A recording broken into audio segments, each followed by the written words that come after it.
We love our country. We hold dear the values upon which our nation was founded, and we are distressed at what our president, our administration, and our Congress are doing to and in the name of our nation. Blind faith in bad leaders is not patriotism. We have always been proud to distinguish ourselves from nations that kidnapped, disappeared, and tortured human beings. Now, under the Bush administration, we are becoming like them. This is not America. It is not who we are or what we believe in. Our nation's reputation throughout much of the world has been destroyed. We have many more enemies bent on our destruction than before our invasion of Iraq, and the hatred toward us has grown to the point that it will take many years, perhaps generations, to overcome the loathing created by our unjustified illegal invasion and occupation of a Muslim nation. Those of us who see our nation being taken in a disastrous direction under this presidency, we all, especially those of us in any leadership position, have an enormous responsibility to stand up and be heard. We will continue to resist the lies, the deception, the outrages. We will insist that peace be pursued and that as a nation we help those in need.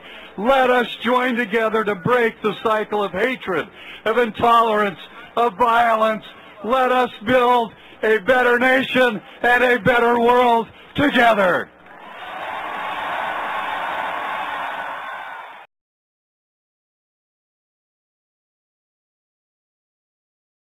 We are in the midst of a tragic, disastrous, illegal war into which our nation has been led by a disastrous presidency. Our nation is at a crucial point in its history. We are faced with serious challenges, and we need serious voices engaging in serious, informative dialogue. It is in that spirit that we can rise above the shrill and hateful name-calling that too often passes for dialogue in our nation today, recognizing that all of us, conservatives and liberals, Republicans, Democrats, Greens, Libertarians, and Independents, are Americans who share fundamental common values. We value the rule of law, where everyone, including the President, is bound by the law, including our Constitution, statutory law, and treaty obligations. We value the protections against governmental abuses of our rights and liberties, such as Big Brother invasions of our privacy. We value a system of government where there is a balance of power, where we have checks and balances among the three branches of government to protect against abuses of power. We value honesty and expect to be told the truth by governmental officials. Essential to our democracy is an informed electorate who can trust the representations made by our elected officials. We believe in the peaceful resolution of disputes among nations whenever possible, and the observance of treaties that prohibit wars of aggression. We believe that leaders have a solemn responsibility to exercise diligence and competence in meeting their duties to protect our safety and security. And we highly value treating other people humanely, even those who fight for our enemies. That has been our nation's proud tradition until now. Our nation's founders provided for impeachment and removal from office in the event a federal official betrays any of those values and thereby harms our nation. President Bush has egregiously betrayed all of those values with devastating consequences for the United States. During the constitutional debates, George Mason, who is largely responsible for our Bill of Rights, stressed the significance of impeachment as a constitutional remedy for abuses of power. He stated that no point is of more importance than that the right of impeachment should be continued, because no man, especially the President, should be above justice. Because of the betrayal of the most fundamental American values by President Bush, it is not only appropriate but crucial to our nation and its standing in the world that President Bush be impeached. President Theodore Roosevelt, a great Republican president, noted that the patriots are those who rise up in dissent when a president engages in wrongdoing and thereby harms our country. He wrote, "To announce that there must be no criticism of the president or that we are to stand by the president, right or wrong, is not only unpatriotic and servile, but is morally treasonable to the American public.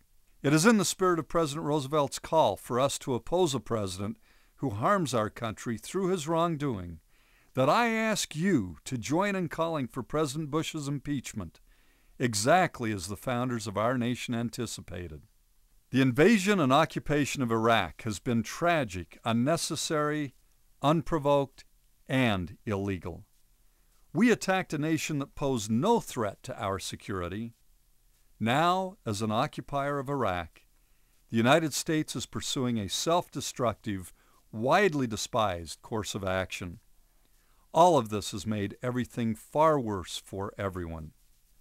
For the United States and our standing in the world, for American servicemen and servicewomen and their loved ones, for the Iraqi people, and for the prospect of peace, safety, and security throughout the world. There is no question that bad people have been doing horrific things in that part of the world, just as evil things are being perpetrated in many other parts of the world. The solution is not for the United States to invade and occupy a nation that poses no security risk to us, becoming an international outlaw, engaging in horrific human rights abuses, and undermining the United Nations' efforts to reach a peaceful resolution, as with the successful weapons inspections in Iraq, are not the means for the United States to fight evil and to bring greater peace and stability to the world. The terrorist attacks on the United States on September 11, 2001 were tragic, outrageous, and devastating. Millions of people around the world rallied to our side. Thousands of Iranians held candlelight vigils in Tehran for victims of the tragedy. In sympathy, French President Jacques Chirac declared, "We are all Americans."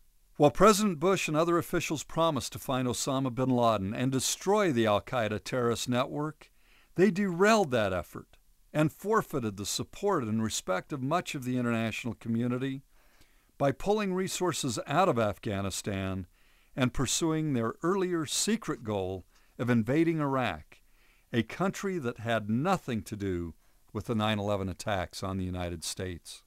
The Reagan administration, including Donald Rumsfeld, shown here with Saddam Hussein in the 1980s, and the administration of the first President Bush, supported Saddam Hussein when he actually did possess and use chemical weapons, first against Iranians, then in his brutal genocide against Iraqi Kurds. Ironically, after Iraq's weapons of mass destruction were destroyed, President Bush misrepresented to the American people that Iraq still possessed chemical and biological weapons and was building nuclear weapons, and that therefore the United States needed to rush an invasion and occupation of that country. It possesses and produces chemical and biological weapons. It is seeking nuclear weapons. The danger is already significant, and it only grows worse with time. If we know Saddam Hussein has dangerous weapons today, and we do, does it make any sense for the world to wait to confront him as he grows even stronger and develops even more dangerous weapons? We and much of the rest of the world were being deceived. President Bush had no basis for making those categorical statements.